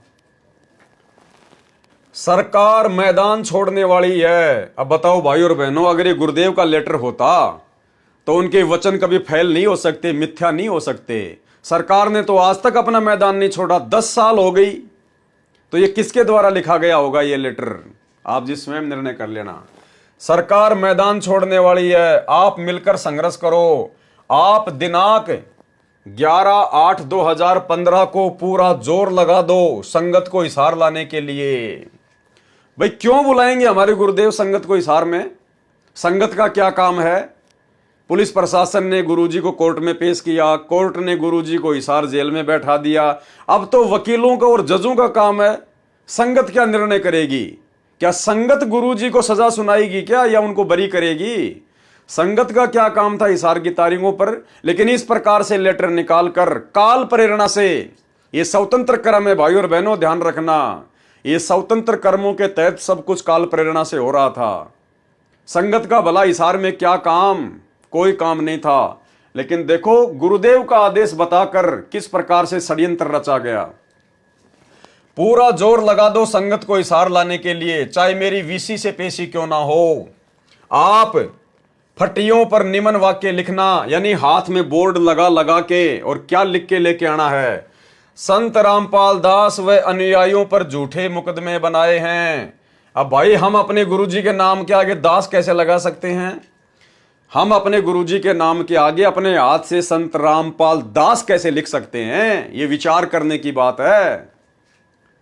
संत रामपाल दास व अनुयायियों पर झूठे मुकदमे बनाए हैं। न्याय के मंदिर में बैठे जज देवताओं न्याय की उम्मीद लेकर आए हैं। अब देखो यहां पर जजों को क्या कहा जा रहा है? देवताओं। जबकि 2014 बरवाला कांड से पहले तो उन्हीं जजों के खिलाफ पुस्तकें छापी गई, पता नहीं क्या क्या बातें उनके खिलाफ लिखी गई। भ्रष्ट है, भेड़िया है, पता नहीं क्या क्या उनको भड़का दिया गया बरवाला कांड करवाने के लिए स्वतंत्र कर्मों के तहत। अब यहां पर जजों के लिए महेंद्र जी देवता शब्द का यूज कर रहे हैं और कह रहे न्याय की उम्मीद लेकर आए हैं। नंबर 2, हे सरकार में बैठे अंधे गूंगे बहरे नेताओं, काला इतिहास बन जाएगा। सता रहे हो निर्दोष संत और भक्तों को, तुम्हारा कुल का नाश हो जाएगा। नंबर 3, याद ताजा कर दी रावण कंस हिरणाकुश के अत्याचारों की, कभी सुनेगा भगवान हम निर्दोष बेसहारों की। नोट, आप छोटा सा पैम्पलेट बनाकर भी ये वाक्य बांट सकते हो। 30/7/2015 को, 31/7/2015 को यदि आप उचित समझें तो ऊपर लिखे वाक्यों को पंपलेट उसमें यह लिखकर कि कृपया जाने बरवाला की घटना का सच, पुस्तक बरवाला कांड की घटना की सच्चाई से, आप हिसार कोर्ट से सब जजों के कार्यालय में ये पंपलेट तथा पुस्तक बरवाला की घटना की सच्चाई बांट सकते हैं। डरना नहीं है, कुछ बहनें भी इस कार्य को कर सकती हैं। जिनको जेल भी जाना पड़े तो कोई परेशानी न हो। देखो, परमात्मा इस प्रकार से नहीं करवा सकते अपने बच्चों से भाई और बहनों, और ना परमात्मा ये लिखेंगे कि जेल जाना पड़ जाए तो कोई दिक्कत नहीं है, क्योंकि जेल तो हो चुकी गुरुदेव भगवान को, जो होना था वो तो हो गया। अब भगत उसमें क्या कर सकते हैं? भगत केवल गुरुदेव का ज्ञान प्रचार कर सकते हैं, बैठ के अपनी भक्ति कर सकते हैं। बहनें तथा ऐसे ही भगत भाई, निडर होकर यह पुस्तक जजों की मेज पर रखो। पंपलेट में आप ये वाक्य भी लिख सकते हो कि फटियों तथा बैनरों पर प्रिंट कर रखे हैं। पुस्तक बरवाला की घटना की सच्चाई जो पहले छपा रखी है वह भी चलेगी, तथा बाद में भविष्यवाणियां लिखने को कहा था वह भी चलेगी। भिवानी वाले भक्तों से कहो कि वे आपसी खींचातानी करके कर्म खराब न करें। बहन अनीता को कहो कि वह अपने पति को कुछ भी कार्यक्रम की जानकारी ना दे। आप भगत नानक भिवानी वाले को न बदलें, क्योंकि बात तो अनीता का पति खराब कर रहा है। उनको अपने कार्यक्रम की जानकारी ना दें। यदि आप समझे कि कोऑर्डिनेटर बदलना अनिवार्य है तो बदल दें। यानी सब कुछ गुरुजी के नाम की आड़ में महेंद्र कर रहा था। सब कुछ, किसको बदलना है, किसको चेंज करना है, संगत में आपस में कौन राग द्वेष कर रहा है, किसको हटाना है, किसको लगाना है। जो हाईकोर्ट चंडीगढ़ में अर्जी लगानी है मुकदमा नंबर 429, 430 वापस तथा 428 की धारा तुड़वाने की, वे 1/8/2015 से पहले डालकर प्रोसीडिंग स्टे प्राप्त करें। भगत सतदेव से पूछकर वकील RS हुड्डा की हिसार केसों की फीस केवल मेरे वकालतनामे की ही दें। अब देखिए, आ गया भगत रविंद्र का नाम यहां पर भाई और बहनों। उसी रविंद्र ढाका का नाम आ गया जिसके 500 कैंटर चलते हैं। अब गुरुदेव की तरफ से उस महेंद्र ने क्या लिखा है, आप जी खुद विचार कर लेना ज्ञान आधार से। क्या हमारे गुरुदेव भगवान इस प्रकार से अपनी लाचारी जाहिर करेंगे? भगत रविंद्र ढाका से कहना कि 50 लाख रुपए का प्रबंध कर, गुरुजी का आदेश है, खर्चा बहुत हो रहा है, भगत मोहनलाल को देना है। ये मोहनलाल कौन है? ये वही महेंद्र है। इसने पुलिस के डर से अपना नाम बदल लिया था बरवाला कांड के बाद में, मोहनलाल। ये महेंद्र से मोहनलाल बन गया था। तो क्या कह रहा है? गुरुजी का नाम लेके लिख रहा है कि वो पैसा भगत मोहनलाल को देना है, यानी महेंद्र को देना है। जितना जितना आवश्यक पड़ने पर देता रहे, उधार लेना है, बाद में दे देंगे। क्या सतगुरु रामपाल जी भगवान कभी अपने भगत से उधार पैसा लेंगे? और ऐसा कौन महान नीच महान नालायक भगत होगा जो अपने गुरुजी को उधार पैसा देगा? अरे गुरुजी को तो दान दिया जाता है, सर्वस्व न्यौछावर कर दिया जाता है। कौन ऐसा गुरु होगा जो अपने भगत से उधार पैसा मांगेगा? और मान लो गुरु ने मांग लिया, उसकी परीक्षा हो सकती है, तो कौन ऐसा महानीच भगत होगा जो उधार पैसा अपने गुरुजी को देगा और फिर वापस लेने की उम्मीद रखेगा? तो भाई और बहनों, ये शब्द सतगुरु रामपाल जी भगवान के नहीं है। आपने किसी भी सत्संग में नहीं सुना होगा। हमेशा परमात्मा यही कहते हैं कि इस दास ने किसी से एक नए रुपए की कभी डिमांड नहीं करी। कभी भी एक नए पैसे की डिमांड इस दास ने नहीं की, और ना कभी किसी की कोई पर्ची काटी। सुनिए छोटा सा सत्संग। ते नट पेरना कांदर सासी मांग्या कर बठियारे, अर्जुन की लो लगे सतपुरुष ते वो तो मोती देवे उदारे, टूका कारण फिरे कुकरा 70 घर फिर आवे, ये तो लक्षण नहीं संत के क्यों बाणा वृद्ध ल जावे। अपनात्मा इस दास ने सन 1994 से आदेश हुआ था पूज्य गुरुदेव का दीक्षा देने का। 94 और 95 के मई तक तो दास सर्विस भी करता रहा, सैटरडे संडे को सेवा भी करता रहा, सब खर्चा अपने जेब से आप ही करता था। फिर परमात्मा की दया से इतना सेवा बढ़ गई, नौकरी भी त्यागनी पड़ी। दास जूनियर इंजीनियर की नौकरी करता था। उससे लेकर आज तक एक नया पैसा किसी से नहीं कहा दान दे दे या कोई पर्ची काटी हो। और आप देख रहे हो भगवान के दरबार में क्यों परमात्मा इतना देता है अपनी प्यारी आत्माओं को। और फिर उमंग भरता है, करे कराव साइया मन में लहर उठा, दादू से दरजीव के आप बगल हो जा।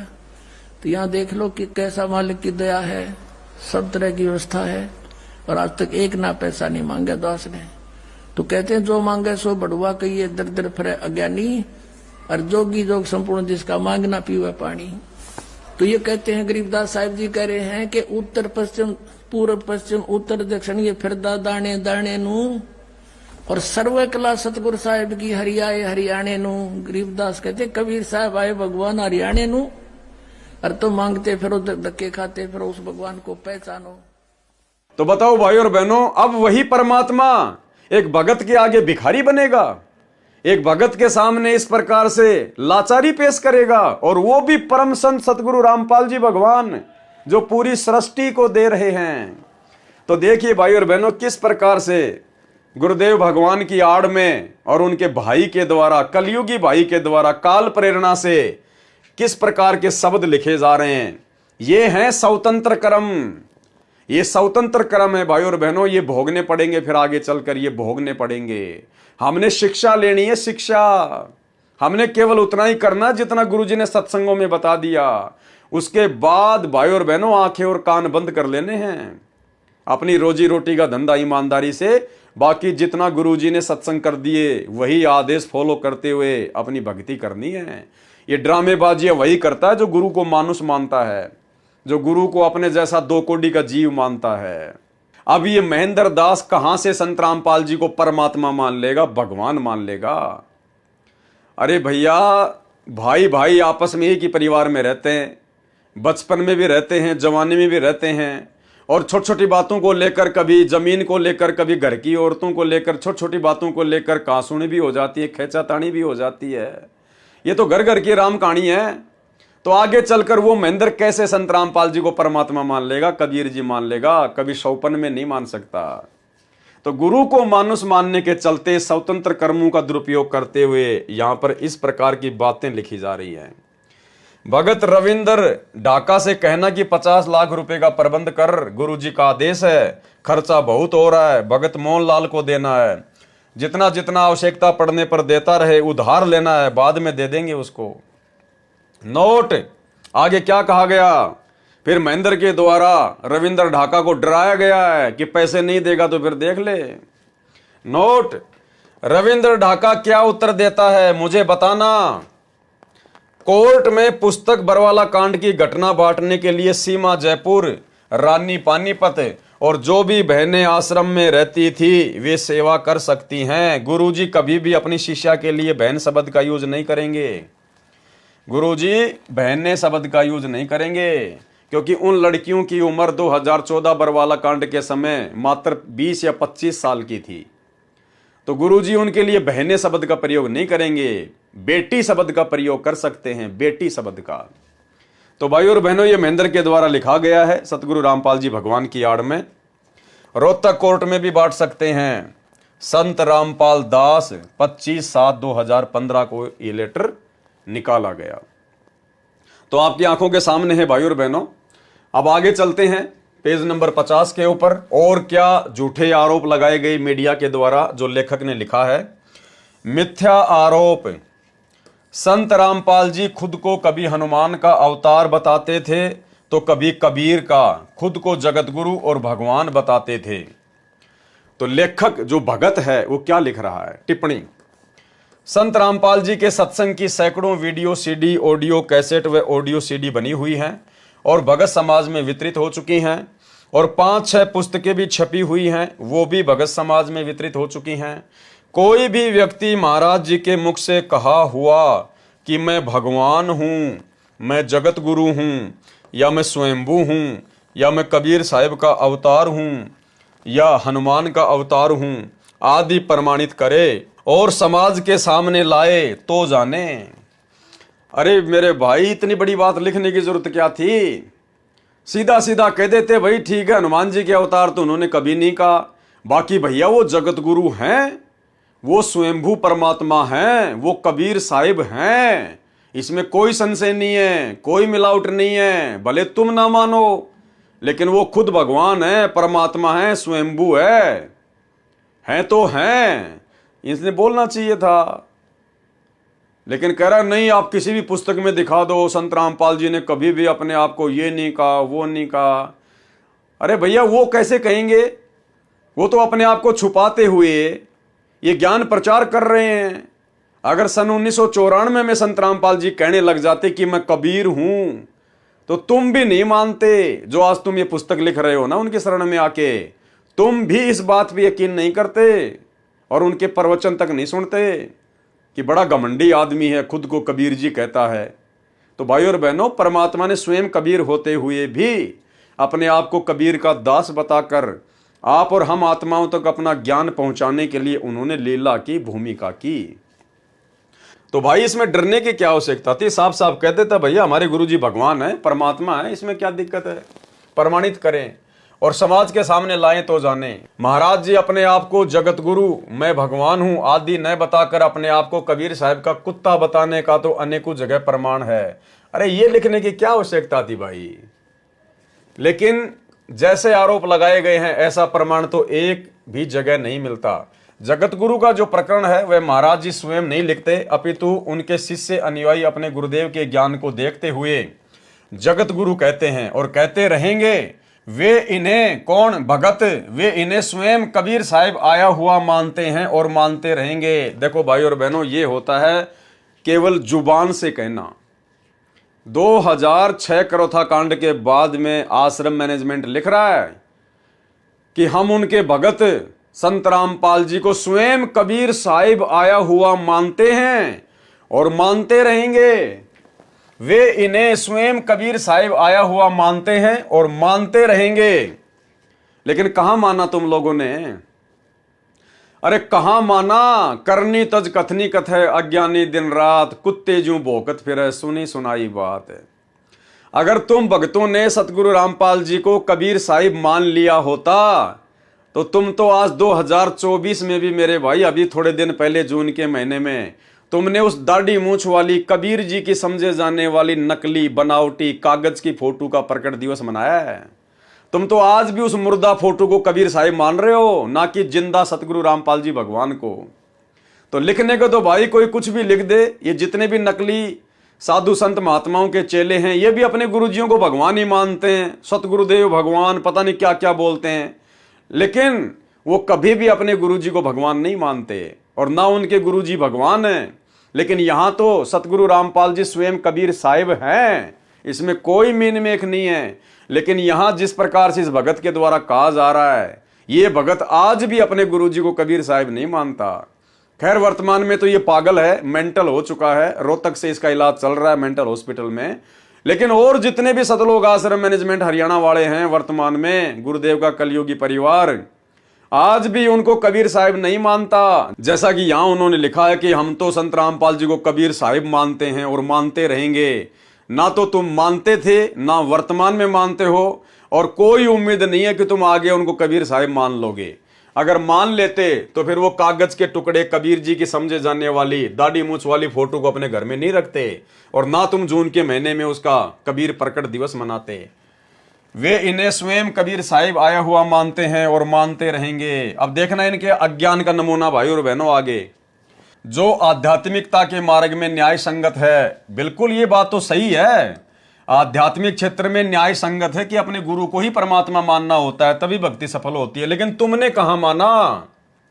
जो आध्यात्मिकता के मार्ग में न्याय संगत है, क्योंकि कबीर साहिब कहते हैं कि कबीर गुरु गोविंद दो खड़े काके लागू पाए, बलिहारी गुरु आपने जिन गोविंद दिया मिलाए, मम संत मुझे जान मेरा ही स्वरूपम, कबीर गुरु गोविंद कर जानियो रहियो शब्द समाए, मिले तो दंडवत बंदगी नहीं पल पल ध्यान लगाए। अब देखो भाई और बहनों, कितनी बड़ी गलती, कितनी बड़ी बेवकूफी की है। परमात्मा की वाणियों का हवाला दे रहे हैं और अर्थ क्या कर रहे हैं? अर्थ का अनर्थ कर रहे हैं। अर्थात यदि भगवान व गुरु दोनों साथ खड़े हों तो पहले प्रणाम गुरुदेव को करना है, बाद में भगवान को प्रणाम करना है। तो तुमने तो दोनों को बराबर ही महत्व दे दिया। अरे तुमने तो दोनों को प्रणाम कर दिया। एक तरफ तो गुरु खड़ा है, एक तरफ भगवान खड़ा है। इसका मतलब गुरु तो इन्होंने अलग मान लिया और भगवान अलग मान लिया। और कह रहा पहले तो गुरु जी को प्रणाम करेंगे और उसके बाद में फिर भगवान को प्रणाम करेंगे। तो फिर गुरु जी का महत्व क्या रह गया मेरे भाई? अरे गुरु का महत्व क्या रह गया फिर?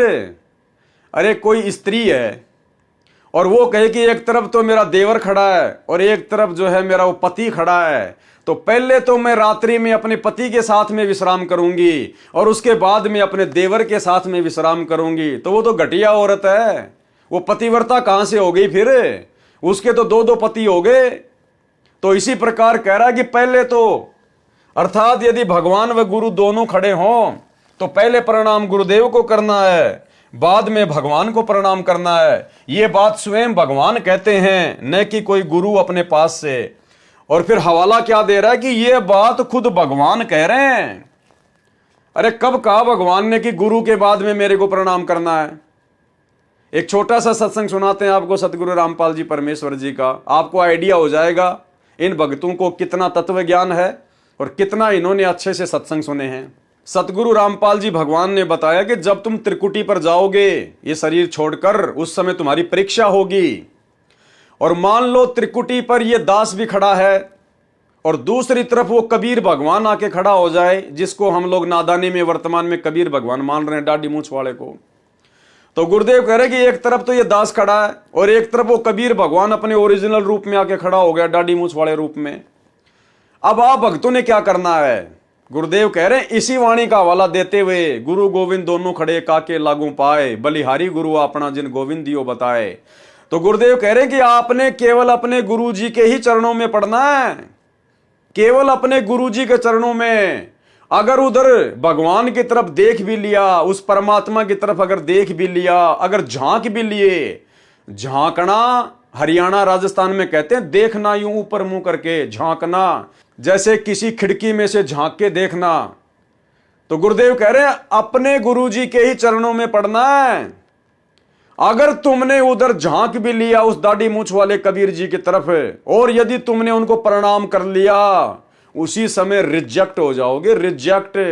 और फिर गुरुजी कह रहे यहां भी ऐसा ही है, यानी जब तक हम धरती पर हैं इस मनुष्य शरीर में, तब तक भी आपने ऐसा ही करना है। उस दाढ़ी मूंछ वाली कबीर जी की फोटो को दंडवत प्रणाम नहीं करना, उसको भगवान नहीं मानना। अगर कोई कबीर भगवान तुम मानते हो गुरु जी के अलावा है, और वो भी अगर धरती पे आ जाए, उसकी तरफ देखना भी नहीं है, झांकना भी नहीं है, उसको प्रणाम करना तो बहुत दूर की बात है। तो सुनिए पहले ये छोटा सा सत्संग। गुरु और गोविंद दोनों खड़े, वहां मान लीजिए परमात्मा दोनों रूप बना के खड़ा हो जा, एक दास का रूप और दूसरा अपना ओरिजिनल रूप। तो कहते हैं वहां भी परीक्षा होगी, किसके लागू पाए? सबसे पहले कहते बलिहारी गुरु अपना जिन गोविंद दियो मिलाए। अपने गुरु जी के ही चरणों में गिरना, वहां पर परमात्मा की तरफ अगर झांक भी लिया उधर साथ होगी तो वो रिजेक्ट करेंगे आपको। यहां भी ऐसा ही होगा।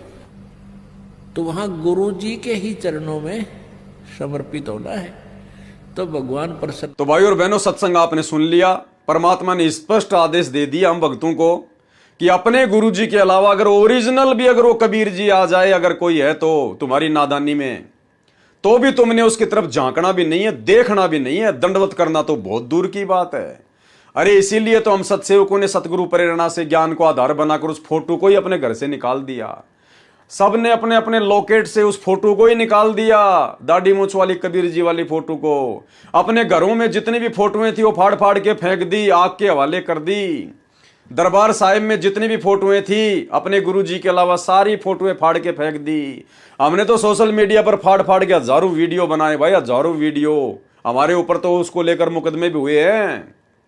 तो नाम बता रहा है कि ये बात स्वयं भगवान कह रहे हैं कि पहले तो अपने गुरु जी को प्रणाम करना, उसके बाद में फिर भगवान को प्रणाम करना। अब बताओ, इन्होंने तो ज्ञान का गोबर कर दिया। अब भाई और बहनों, अगर इनकी बातों को अगर महत्व दिया जाए, अगर इस भगत की बात को सत्य मान लिया जाए, तो हम तो त्रिकुटी पर फेल हो जाएंगे। क्योंकि गुरुजी तो मना कर रहे हैं कि अपने गुरुजी के अलावा उस कबीर भगवान को भी प्रणाम नहीं करना, और ये भगत कह रहा है कि आपने अपने गुरुजी के बाद में फिर उस कबीर जी को भी प्रणाम करना है। तो हम तो मार खा जाएंगे। तो ये है स्वतंत्र कर्म। ये पुस्तक लिखना इस भगत का स्वतंत्र कर्म है, कोई गुरुजी का आदेश नहीं। गुरुजी को सलाह दी गई होगी रोहतक जेल में जब मिलने जाया करते होंगे तो गुरुजी को सलाह दी गई होगी, जो सलाह उन्होंने करोथा आश्रम के समय दी थी करोथा आश्रम बनाने के लिए, ऐसे इन्होंने गुरुजी को सलाह दी, उनसे प्रार्थना की गई होगी कि हम एक पुस्तक लिखना चाहते हैं। तो परमात्मा का तो काल के साथ एग्रीमेंट है भैया, वो तो चाहे तुम गोबर खाओगे, अगर गोबर खाने के लिए भी अगर तुम प्रार्थना करोगे तो गुरुजी मना नहीं करेगा। गुरुजी ये कहेगा बहुत अच्छी बात है यार, गोबर तो बहुत मीठा होता होगा, खा ले, गुरुजी मना नहीं करेंगे। गुरुजी ने ज्ञान दे दिया, अब आपने जो करना है वो करो, आपके कर्म आपके साथ में। तो भाई और बहनों, ये पुस्तक का लिखना स्वतंत्र कर्म है, और स्वतंत्र कर्मों के तहत अगर इस भगत की बात को मान लिया जाए तो भगत का तो सत्यानाश हो जाएगा, भगत तो त्रिकुटी पर फैल हो जाएगा, उसके तो जीवन का नाश हो जाएगा। तो देखो काल ने कितनी बड़ी गलती यहां करवा दी इस पुस्तक के माध्यम से। तो भाई और बहनों, हमने केवल अपने गुरुदेव के सत्संगों की माननी है। अब देख लीजिए बड़े बड़े भगत, अब जिसने ये क्रोथा कांड का रहस्य नामक पुस्तक लिखी है, अब संगत की नजरों में तो बहुत बड़ा हीरो होगा, बहुत बड़ा भगत होगा। अब ये भगत तो संगत की ऐसी तैसी कर देगा, अगर इसकी बात को अगर महत्व दे दिया जाए तो ये तो मरवा देगा भक्तों को, काल के हत्थे चढ़वा देगा। तो भाई और बहनों, हमने शिक्षा लेनी है, शिक्षा। ये वीडियो सात संगति के माध्यम से सतगुरु रामपाल जी भगवान अपनी विशेष रजा बख्श के बनवा रहे हैं। ये बड़ी बड़ी बातें, बड़ी बड़ी भक्तों की गलतियां आप लोगों के सामने निकल के आ रही हैं। किस लिए? ताकि हम सावधान हो जाएं, अब आगे हम वो गलतियां करने से बचें जो गलती हमसे पहले हमारे गुरु भाई बहन कर चुके हैं, जिसकी सजा वो खुद भी भोग चुके हैं और परमात्मा को भी उन्होंने दुखी किया। तो हमने शिक्षा लेनी है, शिक्षा, गलतियां करने से बचना है। पेज नंबर 57, क्रोथा कांड का रहस्य। बंदी छोड़ भक्ति मुक्ति ट्रस्ट व इससे जुड़े लाखों श्रद्धालु सच्चाई को दबाने के लिए ईर्ष्यावश रचे गए इस गंभीर षड्यंत्र की घोर निंदा करते हैं तथा दोषी व्यक्तियों के खिलाफ सभी प्रकार की कानूनी कार्रवाई करवाने तथा क्रोथा कांड की सीबीआई जांच से जांच करवाने का संकल्प करते हैं। ये भी भाई और बहनों कहीं भी ज्ञान आधार से उचित नहीं है, ये भी ज्ञान आधार से उचित नहीं है, अपनी तरफ से लिख रहा है। इसने कौन सा भक्तों से बात करके ये पुस्तक लिखी है जो इसने सभी भक्तों को बीच में लपेट लिया, सभी भक्तों को बीच में लपेट लिया कि बंदी छोड़ भक्ति मुक्ति ट्रस्ट व इससे जुड़े लाखों श्रद्धालुओं सच्चाई को दबाने के लिए ईर्ष्यावश रचे गए इस गंभीर षड्यंत्र की घोर निंदा करते हैं तथा दोषी व्यक्तियों के खिलाफ सभी प्रकार की कानूनी कार्रवाई करवाने तथा क्रोथा कांड की सीबीआई से जांच करवाने का संकल्प करते हैं। संकल्प कर रहा है सभी भक्तों की तरफ से कि कानूनी कार्रवाई करवाएंगे। क्यों भाई, नित्य नियम नहीं पढ़ते क्या तुम लोग?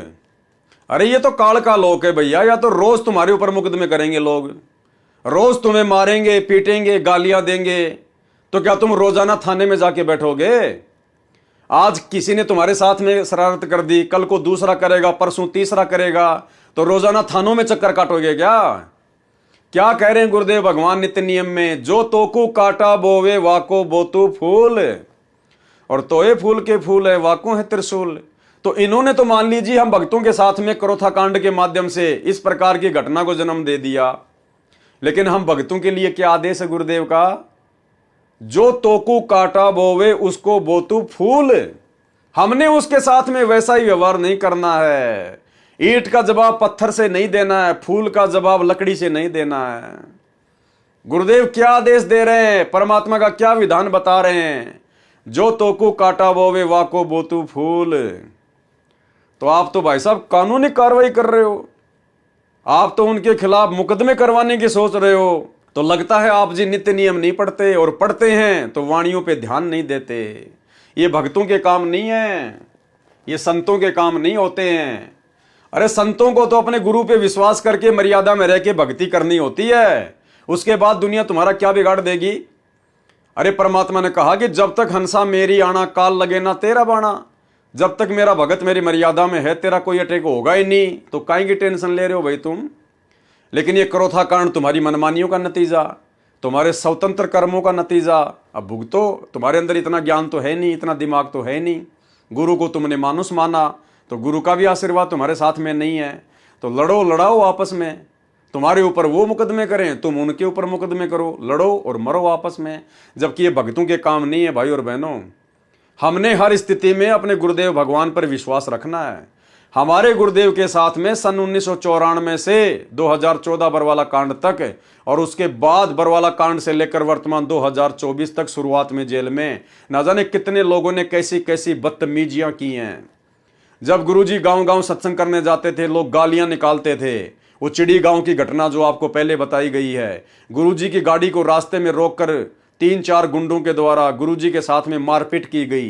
गुरुजी से कान पकड़वा कर उठक बैठक निकलवाई गई। जमीन में नाक से 7 लकीरें निकलवाई गई कि दोबारा इस गांव में नहीं आएगा सत्संग करने के लिए।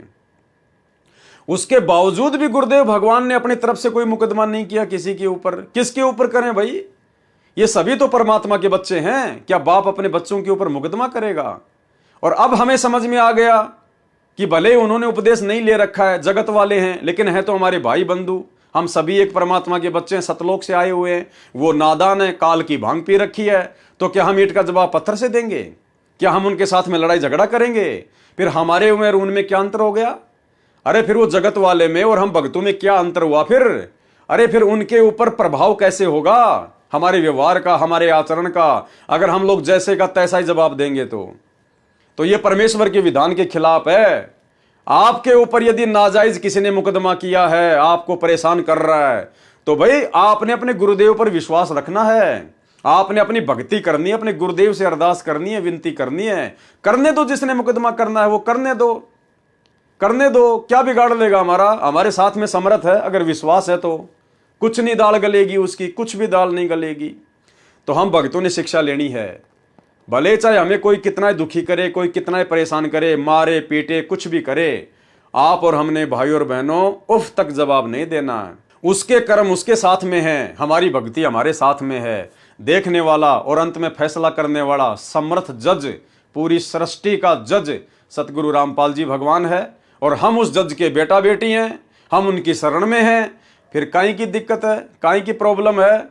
तो भाई और बहनों, हमने ये गलतियां नहीं करनी है भूल कर भी। अगर आपने ये गलती कर दी, उल्टा मुकदमा कर दिया कोर्ट कचहरी में, तो भाई और बहनों ध्यान रखना, उसी समय आपकी मर्यादा टूटेगी और आपका भक्ति में बिल्कुल भी मन नहीं लगेगा। फिर आप भी उसके साथ में कचहरियों में चक्कर काटते रहना, वकीलों को फीस के नाम पे पैसे देते रहना, लुटते रहना, अपना समय बर्बाद करते रहना।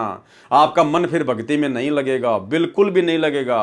क्योंकि पहली बात तो आपने ईंट का जवाब पत्थर से देकर, जिसने कांटा बोया उसको वापस कांटा बोकर आपने गुरुजी की वाणी तोड़ दी, मर्यादा तोड़ दी, तो गुरुजी का आशीर्वाद हट गया, नाम से हमारा कनेक्शन टूट गया।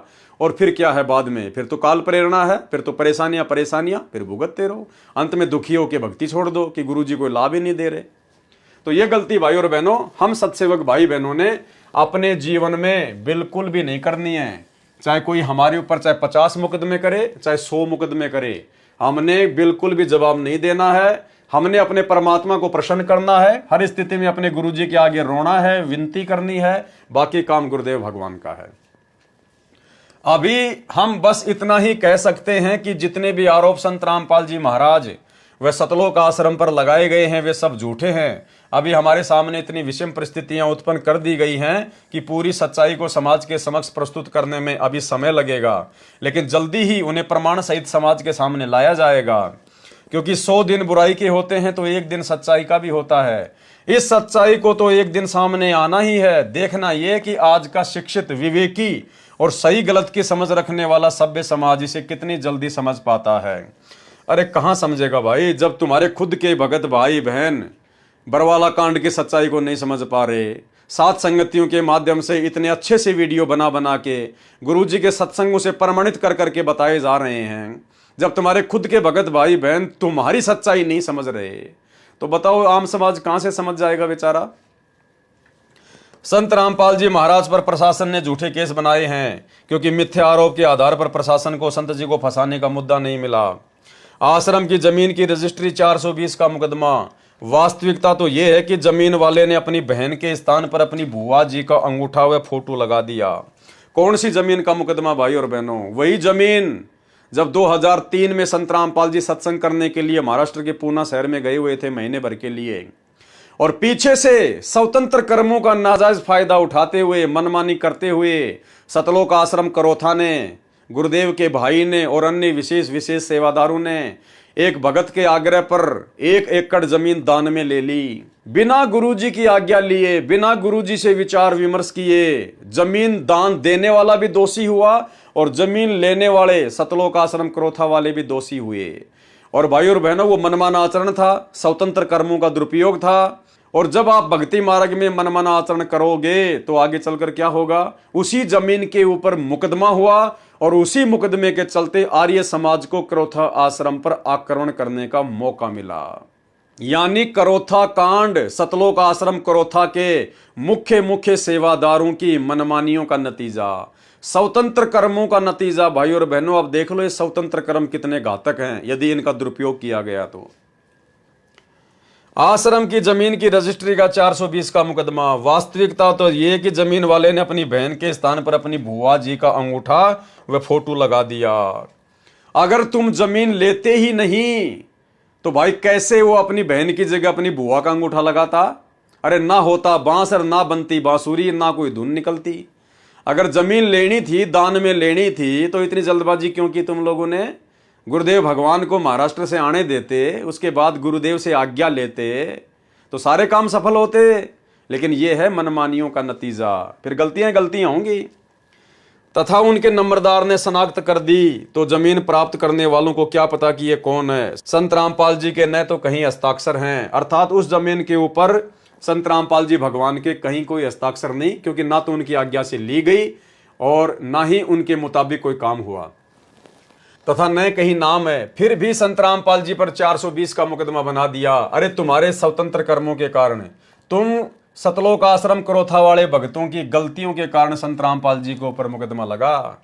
नालायकों, जब तुमने वो जमीन ली बिना गुरु की आज्ञा के, बिना गुरु की सहमति के, तो क्या तुम्हें पता नहीं था कि वो जमीन नाम होगी किसके? वो सतलोक आश्रम क्रोथा के नाम होगी, वो ट्रस्ट के नाम होगी। अब सतलोक आश्रम क्रोथा का संचालक कौन है? सतगुरु रामपाल जी भगवान है। तो कल को बात बिगड़ेगी तो सतगुरु रामपाल जी भगवान पे तो बात आएगी नालायकों। जैसे तुम लोगों ने बरवाला कांड करवा दिया अपनी मनमानियों के चलते।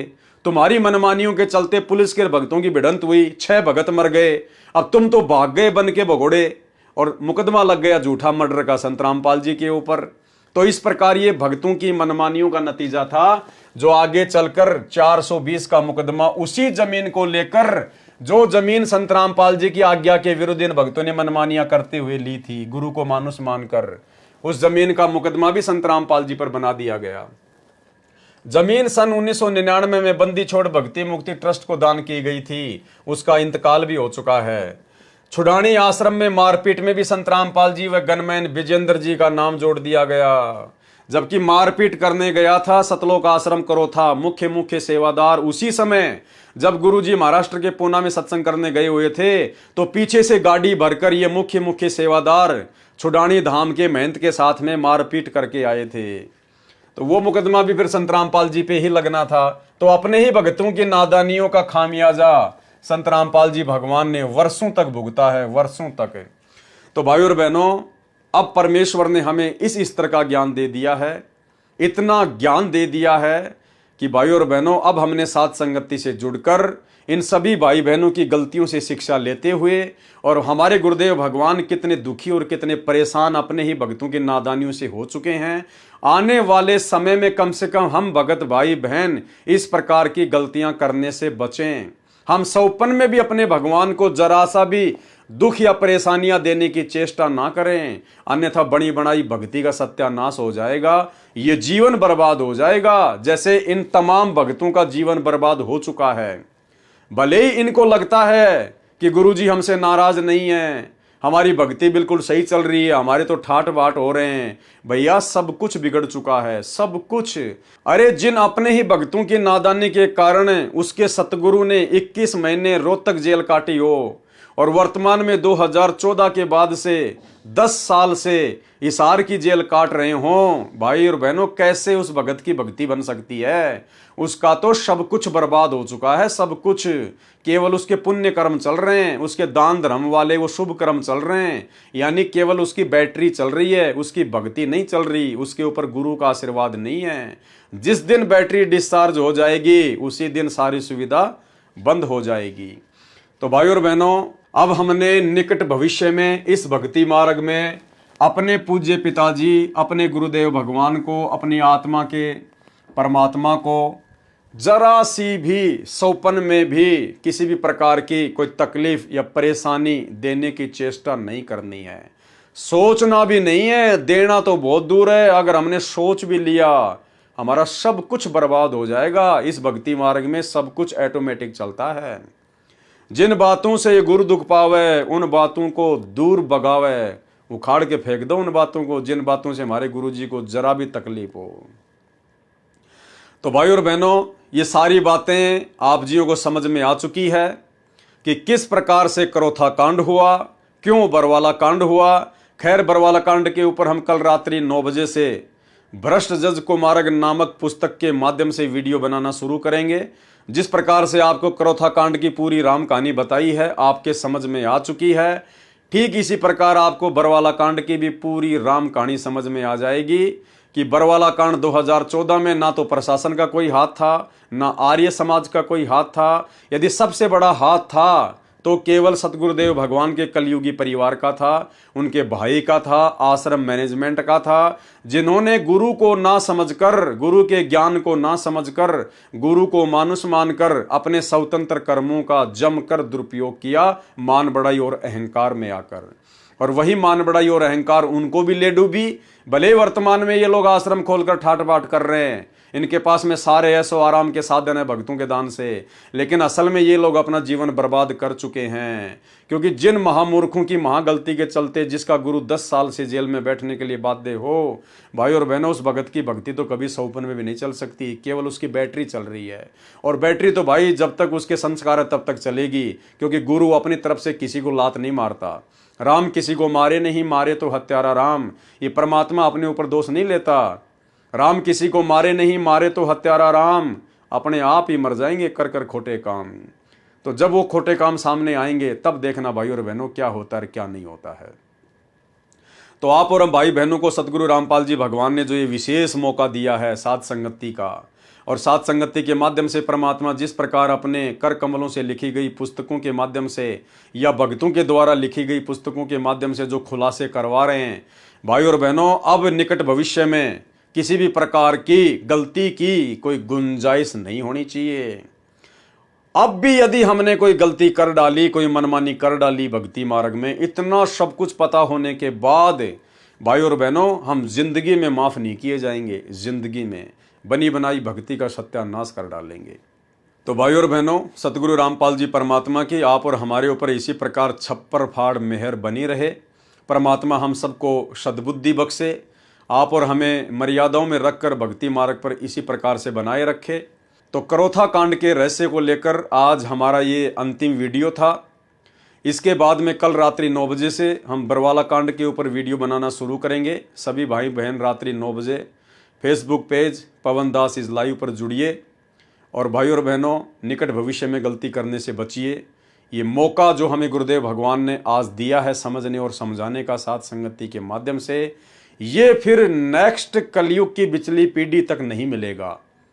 और जरूरी नहीं है कि नेक्स्ट कलयुग की पिछली पीढ़ी में फिर हमारा मानव जन्म हो। यदि हम पार नहीं हो पाए तो वर्तमान में हमारी इतनी भक्ति बन गई है कि असंख्य युगों तक तो हम ब्रह्मलोक से महासुरग से ही नीचे नहीं आएंगे। तो बहुत लंबा चौड़ा काम हो जाएगा भाई और बहनों, फिर बात समझ में नहीं आएगी। इसलिए सभी भाई बहन गर्दन नीची करके आधीनी भाव से गुरुदेव से अपनी आंखों में आंसू निकालते हुए प्रार्थना करके रोते हुए कि परमात्मा बख्श देना, हे परमात्मा, हमसे वो गलती ना हो जाए जो गलती आपको मानुष मान के आज से पहले आपके परिवार ने की, उन बड़े बड़े सेवादारों ने की। तो भाई और बहनों, नीची गर्दन करके भक्ति पे लगे रहें। इसी में हमारा भला है, इसी में हमारा फायदा है, बाकी हर जगह काली काल है। तो करोथा कांड के रहस्य को लेकर आज की वीडियो में केवल इतना ही। कल रात्रि 9 बजे सभी भाई बहन लाइव जुड़िए बरवाला कांड के ऊपर बनने वाले वीडियो में। तब तक सतगुरुदेव भगवान हमें आशीर्वाद दें, इजाज़त दें। बंदी छोड़ सतगुरु रामपाल जी भगवान की जय हो।